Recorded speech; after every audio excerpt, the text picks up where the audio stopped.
As we close out week 7, I want to talk just briefly about numbers here, kind of give you an overview of some things to keep in mind as we're going forward. It came out in the discussion, but I just want to kind of reiterate here. If we look at numbers as the people finally getting ready to move, they camped out at Sinai. They received the covenant.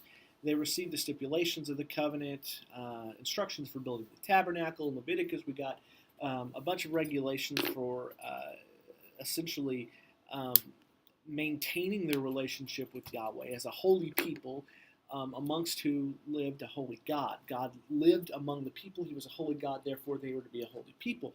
The book of Numbers starts on a very positive note. We have the first, 10 chapters of it, essentially preparing specifically for the travel into the promised land. We have the census, which says, okay, here's everyone who's ready to go to battle, because the people are going to be going into war to take the land. The camp is established. So like, you're going to camp here, you're going to camp here. Here's how the Levites are supposed to act. We have the Nazarite vow. We have the celebration of the Passover right before they leave, and then the silver trumpets. And in verse chapter 10, they leave, and everything's very, very promising, very upbeat. Because they're finally going into this land that's been promised to them since the days of Abraham. Of course, immediately the people begin to complain. And this is a pattern that essentially is the pattern of the people in the Pentateuch. That is, they're promised something, God says he will provide for them. He doesn't provide for them in a way they want. They complain. And then they are disobedient. And that disobedience has consequences. And of course, the consequences are that it's because they don't believe that God will lead them into victory. They are afraid of the surprise report. That generation will be wiped out. And this brings up the notion of the type of promise that God gave, which was kind of expounded on in the discussion there. This idea that God's promise was, in a sense, conditional, in that he promised the land to Abraham's seed, but that is not a promise to any specific generation.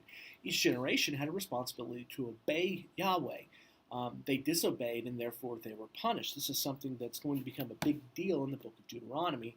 This idea that you're going into the land, but if you do not obey Yahweh, if you do not obey his Torah, his instruction, you're going to lose the land. It's a conditional promise in that sense, in that, yeah, the land's theirs, but he can take it away.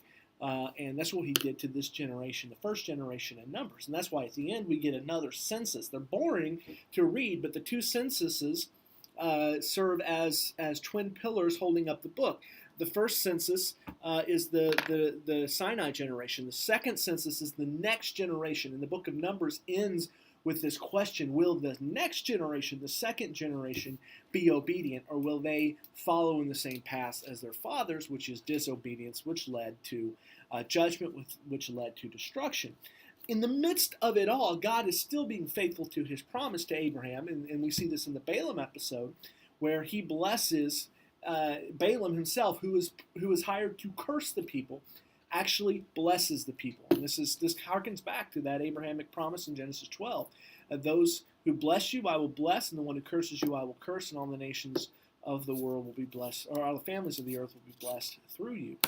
This idea of blessing and curse, even when a pagan prophet is hired to curse the people, God sees to it that they are blessed instead. He is keeping his word.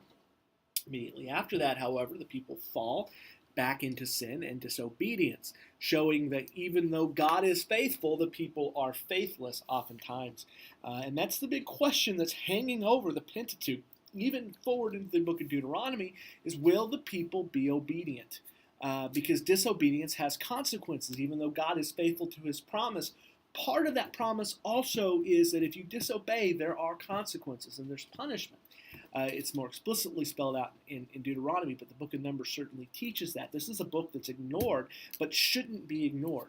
It's this concept of God's faithfulness in the face of the people's unfaithfulness, but also his faithfulness to hold them accountable to his instruction.